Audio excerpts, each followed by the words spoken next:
তো ভাই আমার আরেকটি প্রশ্ন ছিল, তো ওটা কি করব? হ্যাঁ, বলেন। আচ্ছা, তো আমরা জানি যে মানে ইসলাম ধর্ম একসময় মক্কা, মদিনা বা মধ্যপ্রাচ্যের মধ্যেই সীমাবদ্ধ ছিল আর কি। তো পরবর্তীতে যখন ইসলাম ধর্ম সারা বিশ্বে ছড়িয়ে পড়ে, তো এটার যে প্রসেস, অর্থাৎ আমি যতদূর জানি যে সাহাবীরা হচ্ছে ইসলাম প্রচার করার জন্য বিভিন্ন জায়গায় রাজাদের কাছে গিয়ে বা স্থানীয় শাসকদের কাছে গিয়ে ইসলামের দাওয়াত দেয়। তো এভাবেই আর কি ইসলামটা প্রচার লাভ করে। তো আমার এখানে প্রশ্ন না, হচ্ছে এভাবে যে এভাবে দাওয়াত দেয়, এভাবে ইসলামটা প্রচার লাভ করে, এভাবে তো হয় নাই ভাই। এটা ভুল জানেন তাহলে। হ্যাঁ, হ্যাঁ, আমি মানে আসলে এই সম্পর্কে জানতে চাচ্ছি মোহাম্মদ যে এবং মোহাম্মদের অনুসারীরা বিভিন্ন মানে রাজা বাদশার কাছে ইসলামের দাওয়াত দেয় এবং হুমকি দিয়ে চিঠি পাঠায়। বিভিন্ন ধরনের হুমকি-ধামকিমূলক চিঠিপত্র পাঠায়। যে তোমরা যদি ইসলাম কবুল না করো, তাহলে তোমাদের বিরুদ্ধে জিহাদ করা হবে। তোমাদের তোমাদের এখানে আক্রমণ করা হবে। আমরা একটা চিঠি দেখি, আমরা একটা মোহাম্মদের প্রেরিত একটা চিঠি দেখি। একটা উদাহরণ দিচ্ছি, যে উদাহরণটা আমরা একটু দেখে সেখান থেকে আমরা বুঝতে পারবো যে আসলে কি টাইপের চিঠিপত্র পাঠাইতো মোহাম্মদ তাদেরকে। আমরা একটা নমুনা দেখি। আ আচ্ছা, এইটা হচ্ছে সিরাতুল রাসূলুল্লাহ সাল্লাল্লাহু আলাইহি সাল্লাম গ্রন্থ থেকে আমি দেখাচ্ছি। এইটার লেখক হচ্ছে বাংলাদেশের প্রখ্যাত আলেম মোহাম্মদ আসাদুল্লাহ আল গালিব, আহলে হাদিস আন্দোলনের অত্যন্ত প্রখ্যাত আলেম। আ আসাদুল্লাহ আল গালিব, হাদিস ফাউন্ডেশন বাংলাদেশ, পৃষ্ঠা নম্বর ৪৭৮। এখানে যে জিনিসটা লেখা আছে, ওমানের সম্রাটের নিকটে পত্র। ওমান তো অনেক দূরে, তাই না? শাহরিয়ার রিয়াদ, হ্যাঁ, জি ভাই। মক্কা থেকে তো অনেক দূরে। এখন ওমানের সাথে তো আর মুহাম্মদের কোনো শত্রুতা ছিল না নাকি? না, দূর-দূরান্ত পর্যন্ত কোনো শত্রুতা নেই। আচ্ছা, পড়েন তো এখানে কি লেখা আছে, চিঠিটাতে কি লেখা আছে একটু পড়েন তো। ওমান সম্রাটের নিকটে পত্র, অষ্টম হিজরির জুলকাদা মাসে ওমানের খ্রিস্টান সম্রাট জায়ফার ও তার ভাই আবদ এর নামে আল্লাহর রাসূল সাল্লাল্লাহু আলাইহি সাল্লাম পত্র লেখেন। পত্রবাহক ছিলেন হযরত আমর ইবনুল আস রাদিয়াল্লাহু তাআলা আনহু। পত্রটি ছিল নিম্নরূপ। আচ্ছা, ঠিক আছে, তারপর তো পড়েন দেখা তাহলে। যাচ্ছে না ভাই। হ্যাঁ, পড়েন। এরপর তো ভাই দেখা যাচ্ছে না, আরবি অক্ষরগুলো দেখা যাচ্ছে। আর আমি নিচে নামিয়েছি এখন। দেখেন। আমার স্ক্রিনে তো ভাই দেখা যাচ্ছে না, শুধু আরবিটুকুই দেখা যাচ্ছে। দেখা যাচ্ছে না? আশ্চর্য তো। আচ্ছা, আবার আবার দেখাচ্ছি। আচ্ছা, এবার দেখা যাচ্ছে? দেখি। না, এবারও দেখা যাচ্ছে না। আচ্ছা, এখন দেখা যাচ্ছে ভাই, এখন এখন দেখা যাচ্ছে। আচ্ছা, আমি পড়ছি। আচ্ছা, ঠিক আছে, পড়েন তাহলে। আব্দুল্লাহর পুত্র মোহাম্মদের পক্ষ হতে জুলান্দা আজদির দুই পুত্র জায়ফর ও আবদের প্রতি শান্তি বর্ষিত হোক, ওই ব্যক্তির উপরে যিনি হেদায়েতের অনুসরণ করেন। অতঃপর আমি আপনাদের দুজনকে ইসলামের দিকে আহ্বান জানাচ্ছি, আপনারা ইসলাম কবুল করুন, নিরাপদ থাকুন। আচ্ছা, আচ্ছা, আমি আচ্ছা, সমগ্র আচ্ছা, এই কথাটার মানে কি? আপনারা ইসলাম কবুল করুন, নিরাপদ থাকুন। এই কথাটার মানে কি?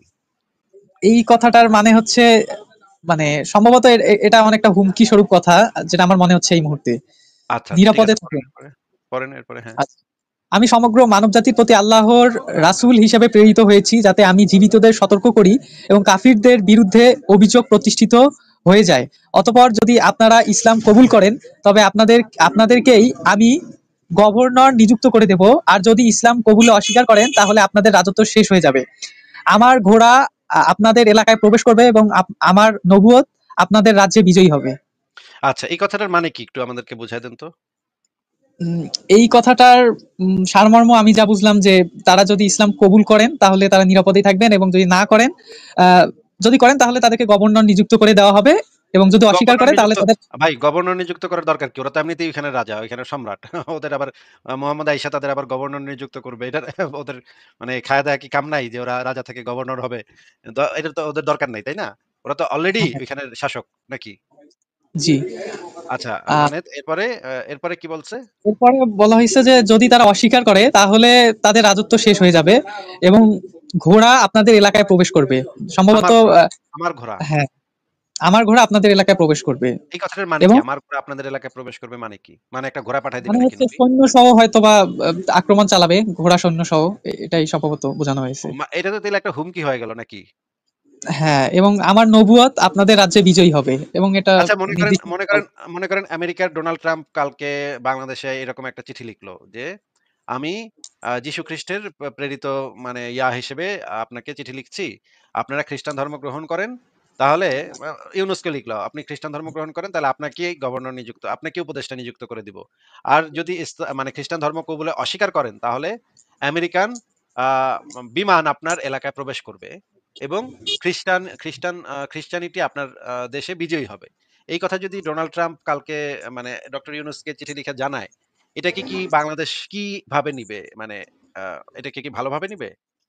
না, এটা অবশ্যই একটা হুমকি হিসেবে নিবে এবং প্রতিহত করার চেষ্টা করবে অবশ্যই তো বাংলাদেশ।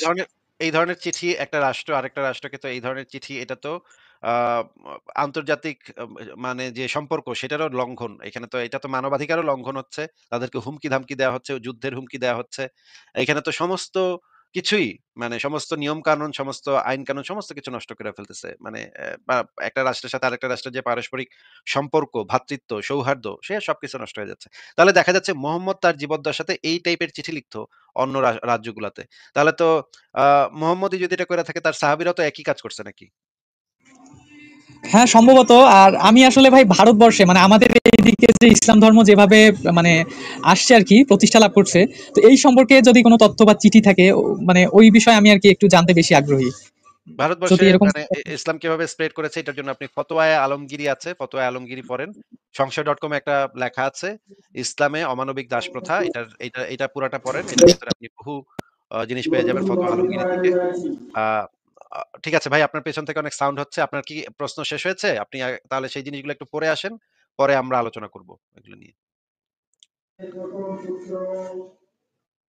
ঠিক আছে রিয়াদ সাহেব, আপনার পেছন থেকে অনেক সাউন্ড হচ্ছে। তাহলে আজকে আপনাকে আমরা বিদায় জানাই। ভালো থাকেন। আপনার পেছন থেকে অনেক শব্দ হচ্ছে। যেটা হচ্ছে ওই যে মাইকের শব্দ হচ্ছে আপনার পেছন থেকে। পরের জনকে যুক্ত করি তাহলে। আ আপনারা দেখলেন যে কিভাবে হুমকি-ধামকিমূলক চিঠিপত্র পাঠানো হইতো এবং মোহাম্মদ তো পরবর্তীতে মানে মক্কা বিজয়ের পরে সমস্ত গোত্রগুলাকে আক্রমণ করার জন্য বিভিন্ন সৈন্যবাহিনী বিভিন্ন জায়গায় পাঠিয়েছে এবং সেখানে মানে নারকীয় হত্যাযজ্ঞ চালানো হয়েছে। আ মক্কার আশেপাশে যে কুরাইশ যে বংশগুলা ছিল, পৌত্তলিক বংশগুলা ছিল, পৌত্তলিক গোত্রগুলা ছিল সেগুলাকে একদম সমূলে নির্মূল করা হয়েছে। আ রীতিমতো গণহত্যা চালানো হয়েছে সেখানে। আমি কয়েকটা জিনিস দেখাতে পারি যে মানে আ নবী মোহাম্মদ যে আ কিভাবে মানে করত, কিভাবে আ বিশেষ করে খালিদ বিন ওয়ালিদকে আ এবং আরো কয়েকজনকে পাঠানো হয়েছিল। আমি কয়েকটা জিনিস দেখাই। কয়েকটা জিনিস এখানে দেখানো দরকার আছে। খালিদ বিন ওয়ালিদের যে ঘটনাটা সেটা তো আ মানে খুবই ইম্পোর্টেন্ট একটা ব্যাপার। এই জিনিসটা তাহলে একটু দেখাই। তারপরে আপনাদের যারা ব্যাক স্টেজে আছেন তাদেরকে যুক্ত করছি। আগে এই জিনিসটা একটু দেখে নেন আপনারা। আ অনেকবার দেখিয়েছি এগুলা। তারপরেও বারবার দেখাইতে হয়। আ বিশেষ করে যেমন ধরেন আগে একটা জিনিস জেনে নিতে হবে যে ইসলামে কিন্তু মুহাম্মদের সাহাবীদের সমালোচনা করাটাও কিন্তু ইসলামে হারাম। হুম? এটা এটা কিন্তু আকীদা। ইসলামের আকীদা হচ্ছে ইসলামের যে আহলে সুন্নাত ওয়াল জামাতের আকীদা হচ্ছে সাহাবীদের সমালোচনা করা যাবে না। যত সমালোচনাই থাকুক না কেন সমালোচনা করা যাবে না। হ্যাঁ? মানে সমালোচনা থাকুক, ভালো করুক, খারাপ করুক, ভালো কথাই বলতে হবে। আমরা একটু এই আবু বকর জাকারিয়ার বক্তব্যটা শুনে নেই এই ফাঁকে। সাহাবায়ে কেরাম সম্পর্কে কথা বলা আমাদের আহলে সুন্নাত জামাতের নিয়ম হচ্ছে তাদের ব্যাপারে কোনো কথা বলা নিষেধ। তাদের মধ্যে আমরা এটাই বিশ্বাস করি তাদের অন্তর ছিল পরিচ্ছন্ন এবং পবিত্র। তাদের কাছে যে সমস্ত সংবাদ এসেছে তাদের ব্যাপারে এগুলো বেশিরভাগই হচ্ছে শিয়াদের বানোয়াট এবং মিথ্যাচার করা হয়েছে এগুলোর উপরে বাড়াবাড়ি করা হয়েছে। আর যেগুলো সত্য এদের কোনো ওজর ছিল। এগুলো যদি সত্য হয় কোনোটা তাদের কোনো ওজর ছিল যে ওজর আমাদের কাছে আসে নাই। এটা আমাদের বিশ্বাস করতে হবে সাহাবায়ে কেরাম। আল্লাহ তাআলা বলছেন আল্লাহ এই দোয়া করছে আমাদেরকে তাদের জন্য ওয়ালা তাজআল ফি কুলুবিনা গিল্লাল লিযিনা আমানু। আল্লাহ আমাদের অন্তরে তাদের বিরুদ্ধে কোনো রকমের হিংসা বিদ্বেষ বা তাদের বিরুদ্ধে কোনো রকমের খারাপ কথা যেন আমরা না বলি। অথচ দুর্ভাগ্যের বিষয় কিছু মানুষ আছে মুআবিয়া রাদিয়াল্লাহু বিরুদ্ধে কথা বলে, কিছু মানুষ আছে আবু বকর ওমরের বিরুদ্ধে কথা বলে, কিছু আছে এর পরবর্তী লোকদের বিরুদ্ধে কথা বলে, ওসমান রাদিয়াল্লাহু বিরুদ্ধে কথা বলে, কেউ আলী রাদিয়াল্লাহু বিরুদ্ধে কথা বলে। এই সবই হচ্ছে পথভ্রষ্টতা। এগুলি আমরা যতক্ষণ থাকবো ততক্ষণ কেউ কোনো হেদায়েত পাবে না। হেদায়েত পেতে হলে অবশ্যই আহলে সুন্নাত জামাতের আকীদার মধ্যে আসতে হবে। আহলে সুন্নাতের আকীদা হচ্ছে এটা যে সাহাবায়ে কেরামের এই সমস্ত ব্যাপারে আমাদের কোনো কথা নেই। আচ্ছা, মানে ইসলামের আকীদা হচ্ছে সাহাবীরা যাই করুক না কেন, না যাইনেই আপনি জানেনও না কি করছে না করছে, এটা ভালো করছে নাকি মন্দ করছে এটা আপনি আর যাচাই করে দেখতে পারবেন না। আপনি মানে জাজ করতে পারবেন না যে এটা কাজটা কি ভালো ছিল নাকি খারাপ ছিল। এইটা যাচাই করার কোনো ওয়েই ইসলাম রাখে নাই। কারণ সবই ভালো করছে। হ্যাঁ? যা করছে সবই ভালো। ঠিক আছে? কারণ হচ্ছে মুহাম্মদ বইলা গেছে সাহাবীদের কোনো দোষ ত্রুটি বর্ণনা করা যাবে না। দোষ ত্রুটি লুকায় রাখতে হবে। দোষ ত্রুটি যাই থাকুক না কেন বলতে হবে ভালো করছে। হ্যাঁ? এটাই ভালো। তো এইটা যখন পরিস্থিতি হয়, যখন এটা একটা অন্ধবিশ্বাসে পরিণত হয় যে অমুক ব্যক্তির আ খারাপ কিছু বলা যাবে না। হুম? অমুক ব্যক্তি সম্পর্কে আপনি যত তথ্য প্রমাণই পান না কেন, আপনার কিন্তু আর মানে তাই সেটা সমালোচনা করার কিন্তু আর কোনো ওয়ে নাই। কারণ এটা তো সমালোচনা করাই যাবে না। তাহলে দেখেন এই জায়গাতেই মানে সাহাবীদের দোষ ত্রুটি বর্ণনা করা তো হারাম কইরা এই জায়গাতেই বন্ধ করে দিল যে আ তারা কি করছে না করছে সেগুলো এখন আর আমরা আ যাচাই করতে পারব না। ইসলামের ভিতরে থাকলে সেগুলো যাচাই করা সম্ভব না। ঠিক আছে? এখন আমরা দেখি যে খালিদ বিন ওয়ালিদের মানে ঘটনাটা কি? দেখেন, এই জিনিসটা আমি দেখাচ্ছি আর-রাহিকুল মাকতুম থেকে ৪৬৬ নম্বর পৃষ্ঠা।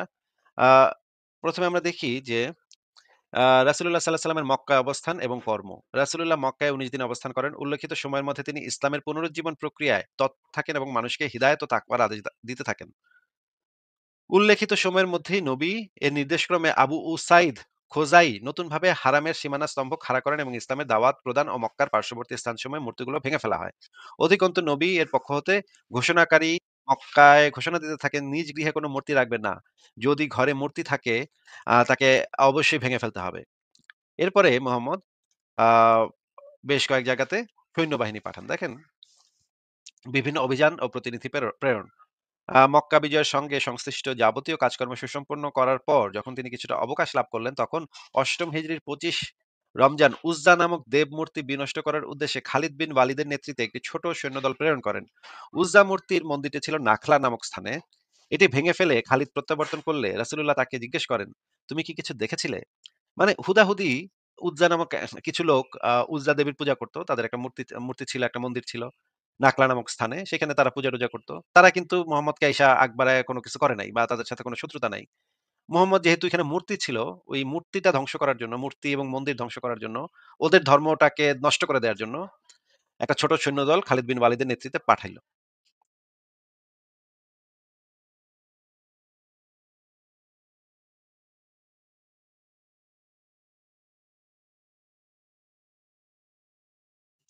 তো এখানে যে এই জিনিসটা বলছিলাম যে আ একটা ছোট সৈন্যদল প্রেরণ করলেন। উজ্জাদ মূর্তিটা ছিল নাখলা নামক স্থানে। এটা ভেঙে ফেলে খালিদ প্রত্যাবর্তন করলে রাসূলুল্লাহ তাকে জিজ্ঞেস করেন, "তুমি কি তাকে কিছু দেখেছিলে?" খালিদ বললেন, "না।" রাসূলুল্লাহ ইরশাদ করলেন, "তাহলে প্রকৃতপক্ষে তুমি তা ভাঙোনি। পুনরায় যাও এবং তা ভেঙে ফেলো।" উত্তেজিত খালিদ কসুমুক্ত তরবারি হস্তে পুনরায় সেখানে গমন করলেন। এবারে বিক্ষিপ্ত ও বিষ্টস্ত চুল বিশিষ্ট এক মহিলা তাদের দিকে বের হয়ে এলো। মন্দির প্রহরী তাকে চিৎকার করে ডাকতে লাগলো। কিন্তু এ সময় খালিদ তরবারি দ্বারা তাকে এতই জোরে আঘাত করলেন যে তার দেহ দ্বিখণ্ডিত হয়ে গেল। মানে ওই যে ২য় বার যখন খালিদ ওইখানে গেল, গিয়ে দেখলো যে একটা মন্দির থেকে একটা মহিলা, আ হয়তো পাগল টাইপের মহিলা, বিক্ষিপ্ত চুল, এলোমেলো চুল, সে বের হয়ে আসতেছিল এবং মন্দিরের যে প্রহরী তাকে ওই মহিলাকে আবার ডাকতেছিল। এরকম সময় খালিদ যেটা করলো যে এমন জোরে তাকে আঘাত করলো তরবারি দ্বারা, তার দেহটা ২ ভাগ হয়ে গেল। মানে হয়তো মাঝখান থেকে কোপ দিচ্ছে এবং একদম শরীরটা ২ ভাগ হয়ে গেছে, অথবা পেটের এই জায়গায় কোপ দিচ্ছে, শরীরটা ২ ভাগ হয়ে গেছে একদম। হ্যাঁ?